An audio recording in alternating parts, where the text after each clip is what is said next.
Livro do profeta Daniel, capítulo 3. Acompanhe a leitura comigo a partir do versículo 1. Nós leremos o capítulo todo, mas os nossos ensinamentos não estarão acompanhando a extensão da leitura. Faremos isso apenas para que você se situe na história. Daniel, capítulo 3, versículos de 1 a 30. Assim nos diz a palavra do Senhor. O rei Nabucodonosor fez uma imagem de ouro que tinha 60 côvados de alto e 6 de largo. Levantou-a no campo de Dura, na província da Babilônia.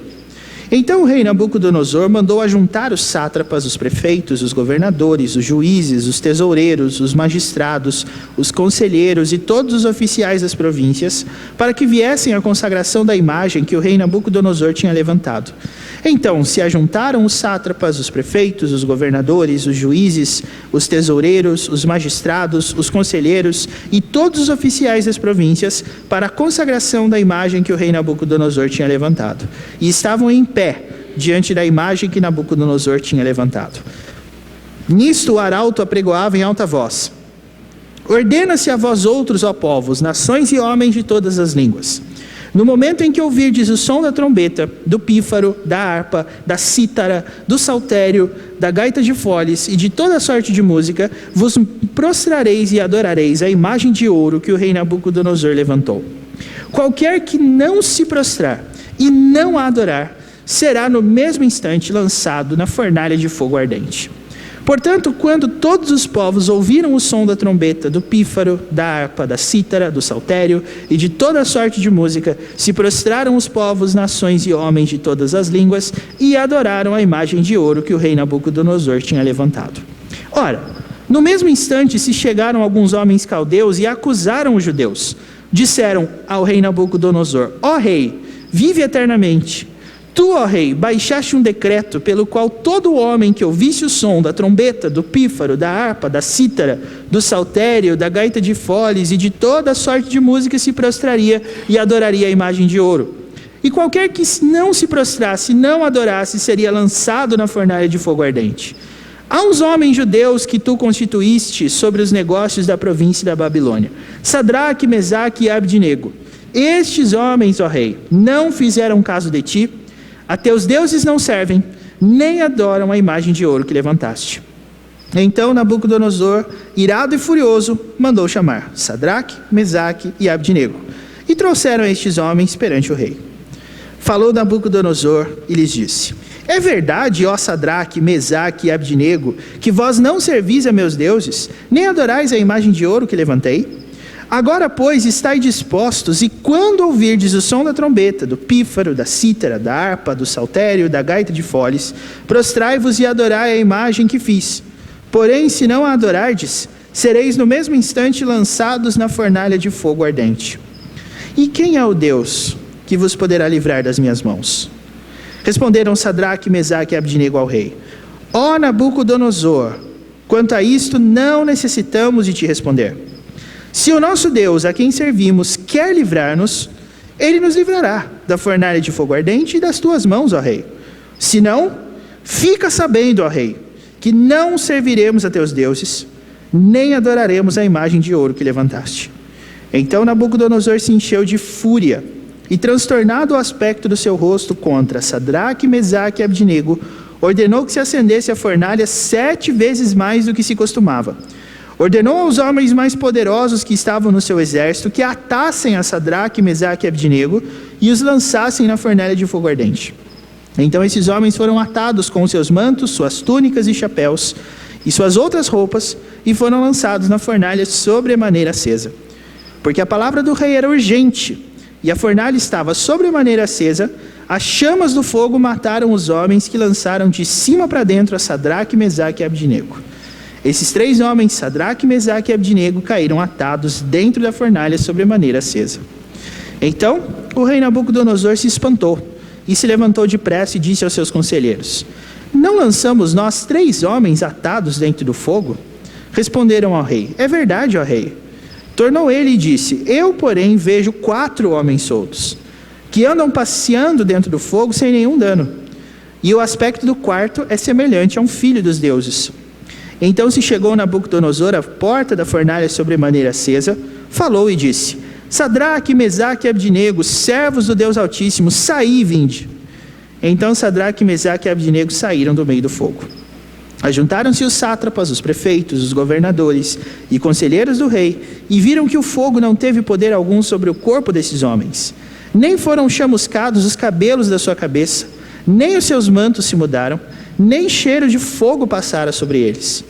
Falou Nabucodonosor e disse: Bendito seja o Deus de Sadraque, Mesaque e Abdinego, que enviou o seu anjo e livrou os seus servos que confiaram nele, pois não quiseram cumprir a palavra do rei, preferindo entregar o seu corpo a servirem e adorarem a qualquer outro Deus, senão ao seu Deus. Portanto, faça um decreto, pelo qual todo povo, nação e língua que disser blasfêmia contra o Deus de Sadraque, Mesaque e Abdinego seja despedaçado, as suas casas sejam feitas em monturo, porque não há outro Deus que possa livrar como este. Então o rei fez prosperar a Sadraque, Mesaque e Abdinego na província da Babilônia. Amém. Versículo 15, irmãos, a pergunta de Nabucodonosor no finalzinho do versículo: quem é o Deus que vos poderá livrar das minhas mãos?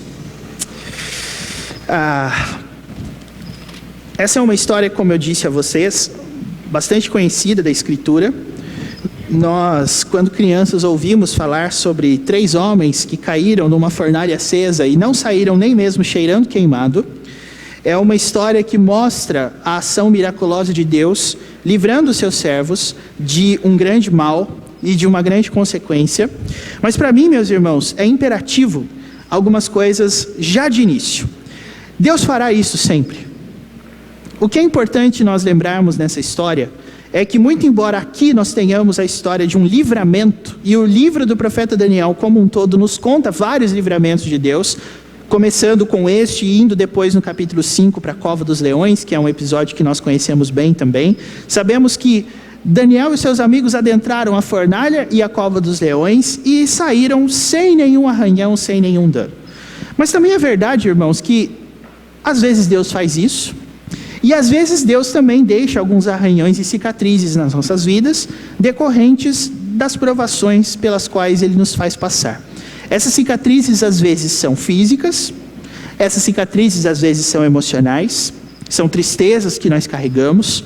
E para mim é importante ler esse texto, não para destacar simplesmente o livramento miraculoso de Deus, para que você não caia no erro de pensar que Deus sempre fará isto. Um episódio que mostra e que prova que Deus nem sempre fará isto é o que Paulo nos conta na segunda carta que ele escreveu aos Coríntios, do capítulo 12. Ele diz que ele estava passando por uma coisa que ele chamava de espinho na carne. Nós não sabemos o que era esse espinho na carne, mas o que nós sabemos é que Paulo orou 3 vezes para que Deus o afastasse desse espinho, e Deus não disse que afastaria, mas ele disse assim: a minha graça te basta, porque o meu poder se aperfeiçoa na fraqueza. Então, irmãos, é falso e é inteiramente improdutivo ter a visão de que nós podemos passar pelas tribulações porque Deus vai nos livrar delas, porque às vezes Deus não vai fazer isso. E você, se já passou por uma experiência triste e frustrante, da qual você não foi livre, você provavelmente pensou: onde está esse Deus sobre o qual nós lemos na Escritura, que faz coisas grandiosas? Será que Ele não quis fazer nada para mim?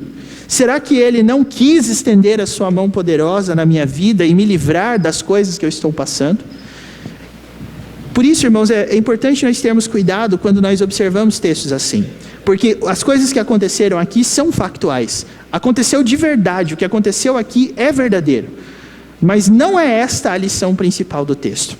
Se não é, qual é? Por que esse texto está registrado aqui? Eu acredito que o versículo que explica o motivo pelo qual isso aconteceu é justamente, meus irmãos, o que os amigos de Daniel disseram ao rei no versículo 16 e no versículo 17. A postura deles foi: nós não sabemos se Deus vai nos livrar. E isso é importante, porque às vezes nós nos apropriamos de algumas confissões que não são orientadas por Deus. Nós às vezes batemos o pé e falamos assim: Deus vai nos livrar, mas às vezes Ele não vai. E os amigos de Daniel sabiam disso. Os amigos de Daniel não negociaram esse princípio. Eles disseram no versículo 16 o seguinte: Rei Nabucodonosor, nós não sabemos se o nosso Deus vai nos livrar. Se Ele quiser, Ele nos livra. Mas que a gente não vai se dobrar diante da estátua, a gente não vai. E é exatamente esse o princípio que eu gostaria, irmãos, de usar para que nós possamos conversar um pouquinho nessa noite sobre a postura do convertido diante das provas da fé. A nossa fé é provada constantemente por Deus e pelas pessoas que estão ao nosso redor. E quando nós falamos de prova de fé, nós podemos entender isso de duas maneiras. Se vem de Deus, e acreditamos que quando Deus nos prova é para que nós possamos crescer e não para que nós possamos cair, essa é uma oportunidade para que você se fortaleça na fé. Mas, irmãos, precisamos ficar atentos, porque às vezes Deus promove provas de fé através das pessoas, através de pessoas que colocam em xeque a nossa confiança diante de Deus. São pessoas que testam os nossos próprios limites, é claro, dentro de um contexto orientado pela soberania de Deus e direcionado para isso.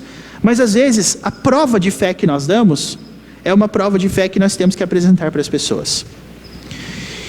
E é exatamente esse o tipo de prova de fé que eu estou querendo abordar aqui.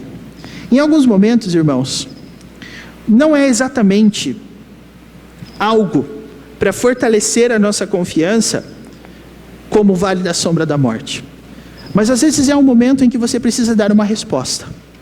Em que as pessoas vão questionar o seu estilo de vida, as pessoas vão questionar as coisas que você faz, as pessoas vão questionar a confiança que você diz ter, e você vai ter que mostrar para elas por que você confia no Deus que você confia. E eu gosto de pensar nisso porque essa não é uma coisa com a qual nós estamos acostumados. E uma prova disso é que toda vez que nós estamos falando, por exemplo, para um público como este, que está dentro da igreja, nós temos a pressuposição de que todos aqui confiam em Deus. E eu acredito que se eu perguntasse assim, você confia em Deus? Provavelmente você levantaria a mão, você diria amém, ou qualquer coisa que assentisse positivamente com o que eu estou perguntando. Mas, irmãos, é um equívoco nós procedermos como se todas as pessoas acreditassem em Deus. E é exatamente a esse teste que eu convido você a participar. Se você confia em Deus, se você crê em Deus, então elabore isso na sua cabeça. Por que você confia nesse Deus? E se você não crê, porque essa palavra também é para você, não mais e nem menos, mas igual, você também tem os seus motivos para não crer. Você também elabora algumas coisas na sua mente, logicamente, que impedem você de assentir com fé na existência de um Deus soberano. Por essa razão, então, o texto de hoje irá nos falar sobre como nós devemos nos comportar diante das provas de fé. É claro que hoje à noite, como é domingo, nós estamos falando sobre conversão. E eu gosto de pensar na conversão, irmãos, porque aparentemente as coisas deram certo. O povo foi liberto e até o próprio rei demonstrou, pelo menos nesses versículos finais, que ele acreditou no Deus que livrou Sadraque, Mesaque e Abdinego da fornalha. Eu quero mostrar para você que nem tudo é como parece. E eu sei que não é estudo bíblico, mas o livro do profeta Daniel é um livro muito rico, é um livro que inclusive é um dos mais citados pelo próprio Jesus no Novo Testamento, e entendê-lo é crucial para que nós possamos também entender algumas coisas que Jesus disse. Por exemplo, em Jesus, no capítulo 24 do Evangelho de Mateus, disse assim: quando vier o abominável da desolação, estejam preparados. O abominável da desolação, meus irmãos, é aqui. Ele está aqui, no livro de Daniel. O livro de Daniel é considerado literatura apocalíptica pelos estudiosos, ou seja, o livro de Daniel fala sobre coisas que ainda não aconteceram. Ele tem profecias que se cumpriram no tempo e na história com o povo de Israel, mas ele também tem profecias que hoje ainda não se cumpriram. O livro de Daniel, inclusive, meus irmãos, é o primeiro livro do Antigo Testamento que fala sobre destino eterno, sobre morte eterna. Só para os irmãos terem uma ideia, se você abrir ali nos capítulos finais aqui, você vai perceber que Daniel vai mencionar ressurreição futura, ok? Daniel vai mencionar horror eterno, e Daniel vai mencionar vida eterna. Se você abrir no capítulo 12, no versículo 2, que é o último capítulo, você vai perceber Daniel falando bem claramente o seguinte, olha só. Daniel 12, 2. Amém, irmãos? Isso aí. Olha só o que diz. Muitos dos que dormem no pó da terra, o que diz aí? Ressuscitarão. Uns para a vida eterna e outros para vergonha e horror eterno. Esse é o primeiro livro do Antigo Testamento que fala isso.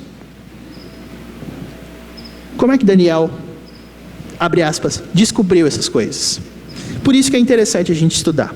Claro que hoje o objetivo não é fazer um estudo sobre todo o livro, mas apenas, irmãos, foquem aqui comigo em 2 pontos que vão mostrar como nós nos comportamos em meio às provas de fé. Primeiro, nós devemos perceber que a vida que os amigos de Daniel viviam na Babilônia era uma vida que tinha como objetivo uma espécie de lavagem cerebral.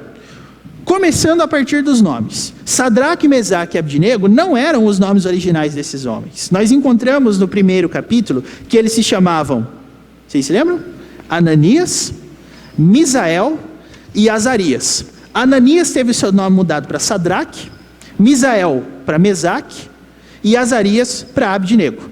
Eu não sei se você consegue entender o porquê que essas coisas acontecem, que mudar nome é uma coisa que me identifica no meio da multidão. Se alguém te chama pelo nome, ainda que seja outra pessoa com o mesmo nome, mas você vai se identificar com aquilo. A não ser que o seu nome seja mais raro, né? Você tem esse privilégio. Mas o nome é algo que aponta diretamente para uma pessoa. Como assim mudar nomes? A explicação para isso, irmãos, é que o povo babilônico, que era chefiado pelo rei Nabucodonosor, havia conquistado Israel, e essa conquista não era simplesmente uma questão de anexo territorial, de colocar exército, mas era também uma dominação cultural. Por essa razão, os judeus eram levados até Nabucodonosor para aprender a pensar como os babilônios e voltar até Israel para que ali funcionasse uma extensão da cultura e da religião dominante na Babilônia. E o primeiro ponto, irmãos, sobre a mudança de nomes tem a ver justamente com os seus significados. Daniel, por exemplo, também teve o seu nome mudado. Os irmãos se lembram? Beltesazar. E a grande razão para isso é a seguinte: o nome Daniel é o nome hebraico que significa Deus é o meu juiz. O nome Beltesazar é um nome caldeu, é um nome babilônico que significa Bel protege o rei. Então, na verdade, a troca de nomes, irmãos, era muito mais do que simplesmente uma nova identidade, mas era uma nova maneira de pensar. A partir de agora, você não tem mais Deus. A partir de agora você tem outra religião, outra maneira de pensar. O nome Ananias, rapidamente, Jeová é gracioso. O nome Sadraque, que foi o nome que ele recebeu, servo de Acu, que era o nome do deus da lua, dos babilônicos. O nome Misael, quem é como Deus, quem é como Jeová. O nome Mesaque, quem é como Acu. Perceberam a mudança? Azarias, Iavé me socorreu. Abdinego, eu sou um servo de Nebo, ou de Nego, que era o nome de um dos deuses lá da Babilônia. Esses homens, irmãos, então, que tiveram suas identidades trocadas, que tiveram as suas visões transformadas, agora estavam vivendo num ambiente onde o rei Nabucodonosor teve a ideia de construir uma estátua. A gente não sabe que tipo de estátua dele, se foi ele mesmo que posou como modelo para ser da estátua, ou se foi uma estátua qualquer, um obelisco qualquer, mas o que nós sabemos, meus irmãos, é que essa estátua tinha algumas medidas. O versículo 1 do capítulo 3 fala que o rei Nabucodonosor fez uma imagem que tinha 60 côvados de alto e 6 de largo. A medida em côvado talvez você não conheça. Então, é só você pensar que o côvado é essa distância aqui, do cotovelo até a pontinha do dedo médio. Aproximadamente 40 centímetros. 2 palmos e alguma coisa de adulto. Então, se você fizer a conta aí de 60 vezes 40, você vai chegar numa altura de 24 metros e 2 metros e 40 centímetros de largura. Tudo isso, irmãos, feito de ouro. Se você é da física e das exatas, é só você fazer a conta da área dessa estátua, né? Aí você pega lá as fórmulas matemáticas de circunferência, esse vezes esse, e aí você vai ver o tanto de metros cúbicos de ouro que o rei Nabucodonosor usou para fazer essa estátua. E a ordem que ele deu foi simples: ouvir a música, se dobra diante da estátua. É interessante nós notarmos aqui também, irmãos, quais foram os instrumentos que eles usaram para compor essa música. A gente não tem acesso a fotografias, então a gente usa muito aproximações. Mas se você olhar aí o versículo 5, por exemplo, você vai ver que tem trombeta, pífaro, harpa, cítara, saltério, gaita de foles e mais um monte de outras coisas que ele chama aqui de toda sorte de música. Essa é a primeira vez, irmãos, que nós temos instrumentos de sopro e instrumentos de cordas sendo entoados ao mesmo tempo. A cítara era uma espécie de violão que tinha uma haste bem grande assim, e a pífaro, harpa, todos esses instrumentos eram comuns até naquele tempo, mas todos eles instrumentos de corda, instrumentos de sopro, por causa do alcance. Agora, você já imaginou que tipo de música era entoada com esses instrumentos? Será que era uma melodia alegre assim? Tipo aquela melodia que contagia você? Ou era uma melodia tipo marcha fúnebre assim? Tocou a música, tem que se dobrar. E essa música, irmãos, tinha um ponto que era interessante também. Todo mundo escutava. Era uma música alta. Naquele tempo não existia a questão de amplificação de som, como a gente tem hoje, mas era uma música que todo mundo de então escutava. Então, todas essas coisas nos levam para o momento em que descobriram que esses 3 homens não estavam se dobrando diante dessa estátua. E Nabucodonosor ficou bravo e chamou e falou: vou dar mais uma chance para vocês, vou tocar a música agora aqui para vocês, vocês se dobram. Se vocês não se dobrarem, nós vamos jogar vocês na fornalha. O primeiro ponto, portanto, irmãos, da nossa exposição aqui é poder mostrar a você o seguinte: como que eu me comporto diante das provas de fé?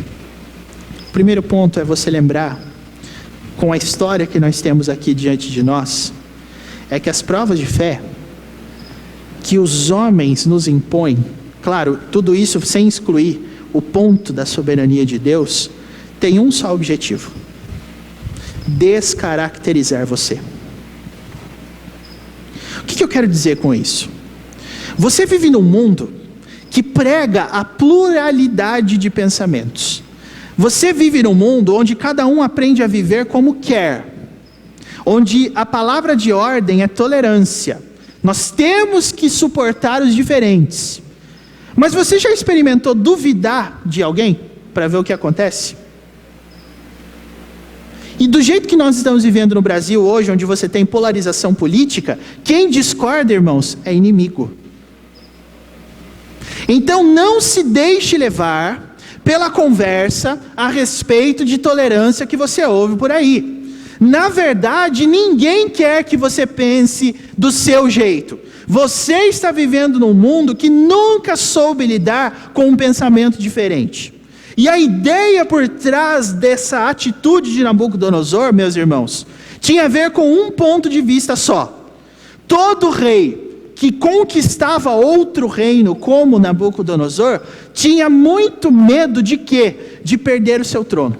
Então todas as vezes que um rei dominava um povo, ele se certificava de que ninguém poderia vencer aquele domínio que ele enfrentou. Nós estamos vivendo num mundo, irmãos, que disputa as narrativas, que disputa os pensamentos e que faz com que todos precisem viver dentro de um contexto onde ninguém afete ninguém. É impossível você viver de forma que a sua fé não afete outras pessoas. Vou dar um exemplo simples de como isso funciona. Experimente orar num contexto onde ninguém ora. Vou dar um exemplo que esse aí vai matar.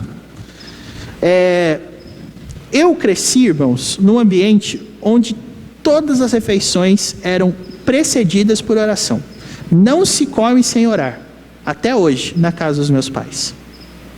Mas eu quero confessar para vocês que, na primeira vez que eu vi alguém orando no restaurante antes de comer, eu fiquei meio sem ação. Porque eu não esperava isso.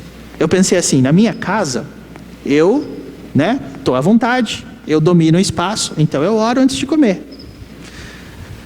Eu me lembro, irmãos, que a primeira vez que isso aconteceu comigo foi lá no seminário.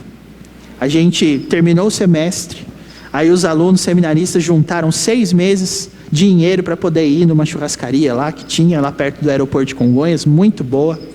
A gente comia a valer lá. E seminarista, para fazer isso, precisa guardar dinheiro. Aí, irmãos, quando todo mundo se serviu, quando todo mundo já estava com as carnes no prato, um levanta e fala assim: vamos orar, de um jeito que o restaurante inteiro escutou. E naquele momento eu pensei assim, porque eu imaginei que ele fosse fazer algo do tipo assim: Senhor, eu quero te agradecer pelo semestre que nós vivemos. E era uma pessoa alta, assim, um colega desses, e ele começou a falar com uma voz alta, e ele agradeceu pelo semestre, e ele agradeceu porque aquele professor miserável que deu trabalho difícil, todo mundo conseguiu entregar, todo mundo teve nota boa, e o Senhor é bom pra gente. E o restaurante inteiro ouvindo isso, irmãos. Aí você pensa, tem hora que a gente tenta moldar a nossa vida cristã de um jeito que não incomode ninguém. Tem hora que a gente procura pensar nas coisas como se fosse assim: não, eu penso assim, mas se você não concorda comigo, então fique na sua, eu fico na minha, a gente continua. Quantas verdades existem, irmãos? Quantas? Quem não vive nessa única verdade, vive na mentira, certo? Então a sua fé é uma fé que não permite pensamento diferente. Ou você se adequa ao que a palavra de Deus diz, ou você está fora, ou você está na mentira. Os amigos de Daniel sabiam disso. Por essa razão, eles tiveram seus nomes mudados, tiveram as suas mentes numa tentativa de mudança, mas quando aquela música começou a tocar, eles falaram assim: a gente não vai se dobrar. A gente não vai se dobrar. Então você não pode cair na armadilha de ser descaracterizado pelo mundo onde você está. Esses dias eu vi uma pessoa colocando lá na rede social assim: a lei brasileira diz, se o professor for evangélico, ele tem que deixar a religião dele para fora da sala. Se o médico for crente, ele tem que deixar a fé dele em casa, porque aqui ele tem que ser médico, ele não pode ser cristão, ele não pode ser qualquer outra coisa, católico. Deixa eu te dar uma dica. Os amigos de Daniel olhariam para isso. Os amigos de Daniel e o próprio Daniel olhariam para essas coisas e não seguiriam. Por que as pessoas tentam calar a voz do cristão, hein?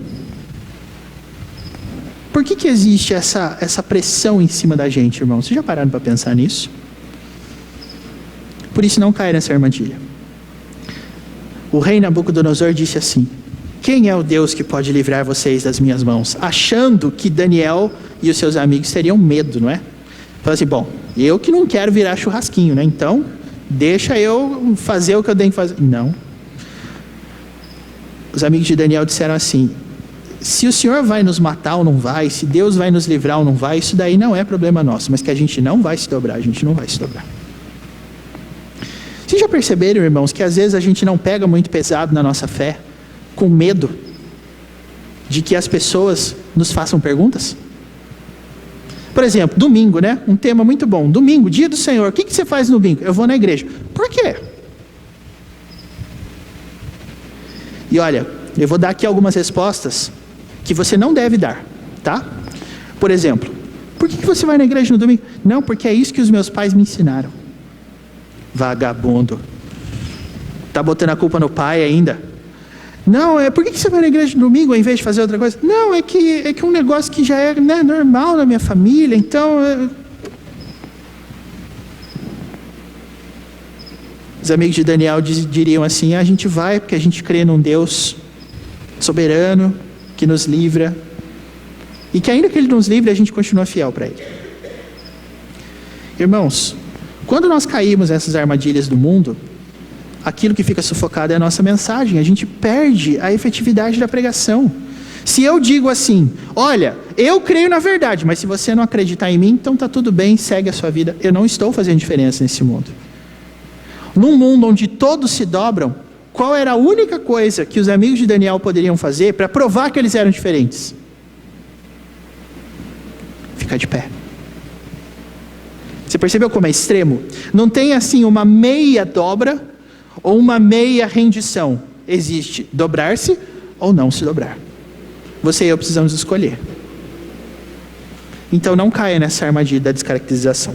Como o meu tempo avançou, irmãos, eu quero ser muito objetivo agora, para que você não fique sem jantar cedo no dia de hoje. O fato é que os amigos de Daniel foram lançados na fornalha. E de repente Nabucodonosor faz a seguinte pergunta: a gente não lançou 3? Eu estou enxergando 4. E esse quarto tem um aspecto divino, semelhante a um filho dos deuses. Só para começo de conversa, quem estava ali não era Jesus, tá? Por quê? Porque, irmãos, esse é o ponto em que eu quero tratar você e tratar a minha própria vida. Nós dissemos que o mundo tenta nos descaracterizar, correto? Mas às vezes o mundo se deixa convencer pelas coisas que nós fazemos. E eles até concordam em alguma medida com a gente. Eu quero provar para você que Nabucodonosor não se converteu com essa ação. Ok? Eu quero tentar provar isso para você. Eu vou fazer isso de 2 formas. Primeira, eu quero defender com você aqui, antes de entrar nessas 2 formas, que só Nabucodonosor enxergou aquele quarto homem. Nós chegamos a essa conclusão porque ele é que no versículo 24 se levanta e fala assim: gente, nós jogamos 3 e tem 4 lá. O texto não diz que os homens que estavam lá junto com ele, os governadores e tudo mais, tinham consciência daquele quarto homem. Nem mesmo os amigos de Daniel tinham consciência daquele quarto homem lá. Porque o texto diz que Nabucodonosor enxergava 4 pessoas passeando, não conversando. Às vezes a gente vê algumas gravuras infantis contando essa história, e a gente vê lá Nabucodonosor olhando incrédulo para dentro da fornalha, e gente, parece brincadeira, mas eu já vi histórias infantis onde a imagem dos amigos de Daniel e do quarto homem ali dentro da fornalha era uma mesinha e os 4 estavam sentados jogando carta. Conversando ali, como se eles estivessem, sabe, fazendo amizade no meio do fogo. Não, só Nabucodonosor enxergou aquele quarto homem, tá? Aquilo era uma confirmação pro próprio Nabucodonosor que ele estava falando com os servos do Deus Altíssimo. E às vezes você pode pensar assim: eu acho que eu nunca vi um anjo na minha vida. E a questão aqui, irmãos, não é você ver, mas as pessoas que não creem verem. O que nós devemos perseguir não é um estilo de vida onde nós enxergamos, mas as pessoas enxerguem Deus em nós. A questão aqui não é o que você está vendo na sua experiência cristã, mas se as pessoas estão vendo Deus em você. Quantas vezes a gente não ouve relatos de cristãos, onde as pessoas que não são crentes, dizem coisas do tipo assim: olha, eu não sei o que esse cara tem, mas ele é diferente. Eu não sei o que acontece, mas esse cara é diferente. Ele tem alguma coisa, ele tem, parece que uma luz. Ele tem um negócio diferente. Eu não sei às vezes. E se você perguntar para mim se eu já vi alguma coisa dessa acontecendo comigo, nunca. Já contei para vocês aqui. Quando eu era seminarista, o meu tutor tirava férias nos meses de janeiro, então ele pregou num domingo, saiu de férias, celebrou a ceia, saiu de férias, no domingo seguinte eu assumi. No primeiro domingo de janeiro daquele ano, eu acho que era meu último ano de seminário, uma pessoa chegou para o meu tutor, depois da pregação, e falou assim: pastor, quando o senhor pregava, eu vi uns 4 anjos voando ao seu redor. E eu fiquei animado, irmãos, que na semana seguinte era eu, né? Aí eu lembro que eu preguei, tal, ali, daí a mesma irmã, que estava de férias, visitando parente, chegou lá, e quando chegou a vez dela de cumprimentar na porta, eu fiquei esperando, né? Quantos anjos será que ela enxergou? Aí eu lembro que ela me comentou, falou assim: olha, você é seminarista? Eu falei: sou. Ó, Deus abençoe, viu? Continua assim. E foi embora. Quase que eu falei: peraí, gente, mas nem um anjinho pequenininho, assim, nem nada, nem uma peninha de anjo você não enxergou? Fiquei frustrado, viu? Confesso. Mas ao mesmo tempo, irmãos, eu entendo que essas coisas, na vida da gente, não são coisas tão importantes assim. Nós vivemos uma época na Igreja Presbiteriana do Brasil, com o advento do pentecostalismo, nos anos 80, 90, em que as músicas, inclusive quem viveu naquela época lembra muito bem de pessoas defendendo um conceito chamado adoração extravagante. Dizendo assim, a gente tem que mudar o nosso sistema de louvor para que as pessoas sintam as coisas. Irmãos, olha, quem persegue isso vai viver frustrado eternamente, porque as experiências vão sempre depender de fatores externos que mexem com o nosso emocional, tipo música. Mas a grande questão aqui não é o que você enxerga, a questão é que os outros enxergam. Qual é a opinião que os seus amigos e colegas não crentes têm de você? E não tem coisa mais gostosa nesse mundo do que você olhar e a pessoa dizer algo assim, olha, esse aqui é diferente. Esse aqui tem um negócio, eu não sei o que é, mas ele tem. Nabucodonosor olhou 3 e de repente tinha 4. Era o mensageiro do Deus Altíssimo, segundo ele mesmo. Esses homens têm alguma coisa de diferente. Parece que a história termina bem, né, irmãos? Mas não. É por isso que eu quero provar para você que Nabucodonosor não se converteu. E eu quero provar isso para você em 2 pontos. Primeiro, de quem foi a ideia de Nabucodonosor construir aquela estátua gigantesca de ouro lá? Quem que deu essa ideia para ele? A resposta disso, irmãos, é que no capítulo 2, ele tem um sonho de uma estátua grande, cuja cabeça era de ouro e as outras partes eram feitas de outros materiais. E no sonho dele, uma pedra dava de encontro com aquela parte mais baixa e a estátua inteira caía e quebrava. Esse era o sonho. Aí ele chamou Daniel para interpretar o sonho e disse assim, essa estátua representa você. E aí você pensa, o rei Nabucodonosor era a estátua, de acordo com a interpretação do sonho.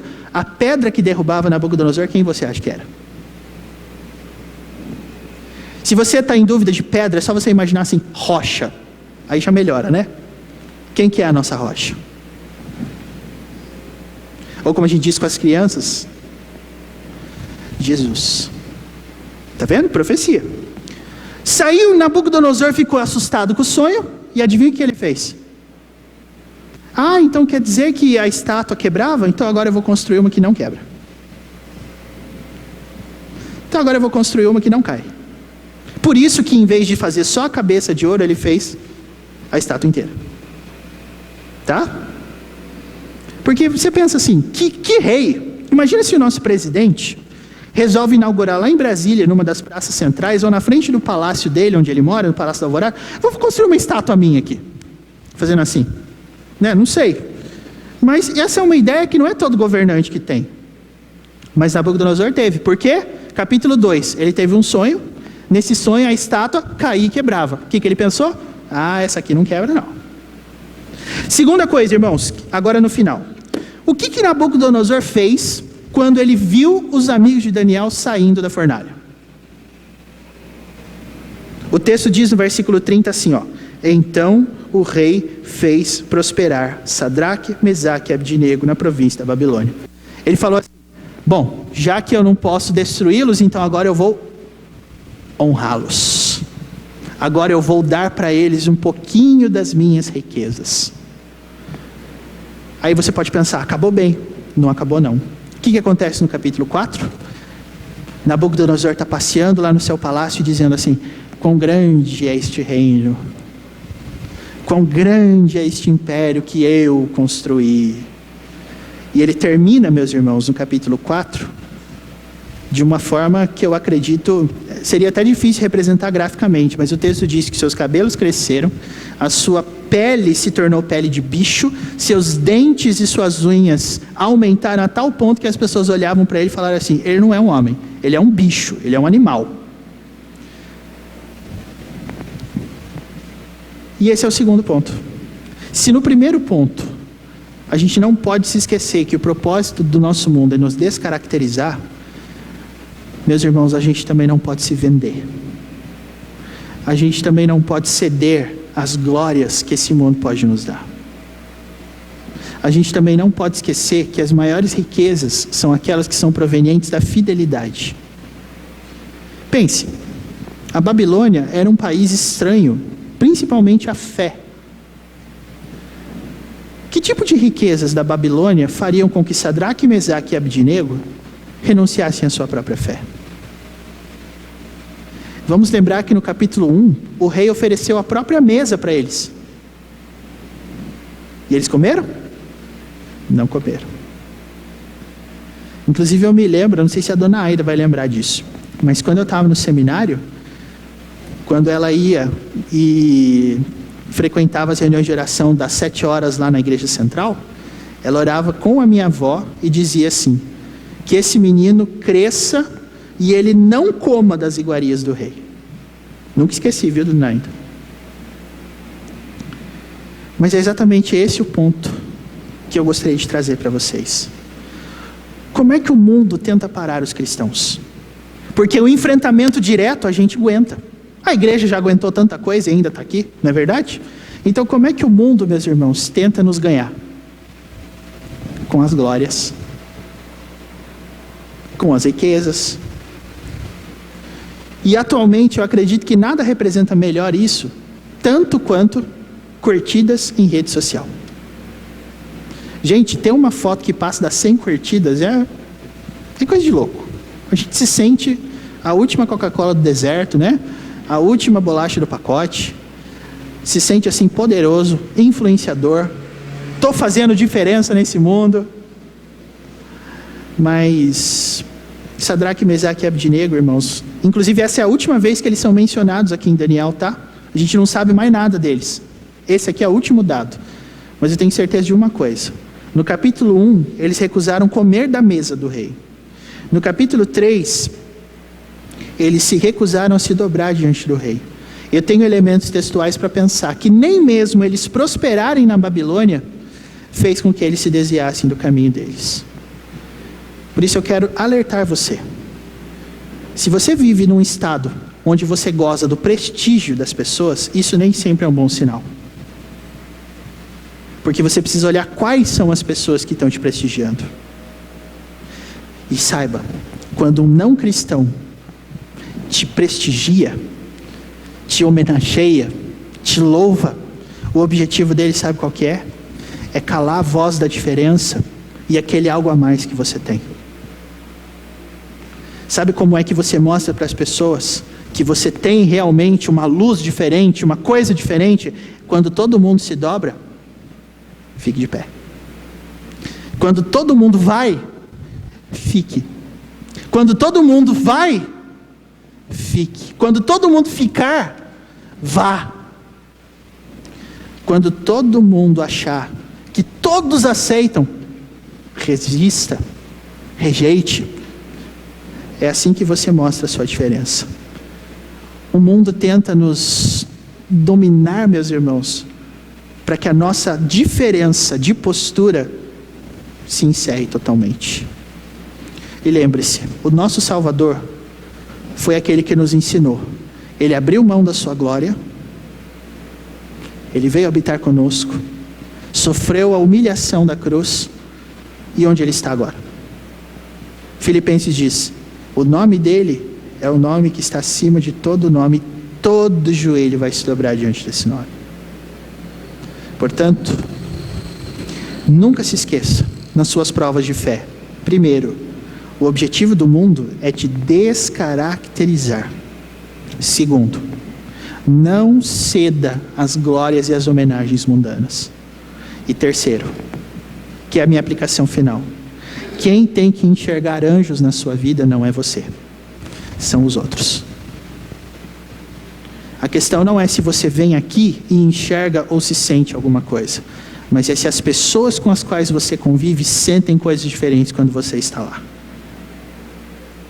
E eu espero que todos nós possamos dizer isso, irmãos. Eu espero que todos nós possamos ter esse testemunho dos de fora. Esse é diferente. Ele tem alguma coisa, para que aí nós possamos dizer, aquilo que eu tenho é algo que você não pode dar e que eu mesmo não posso conseguir. É a luz do Senhor brilhando através de mim. Que Deus te abençoe em nome de Jesus. Amém.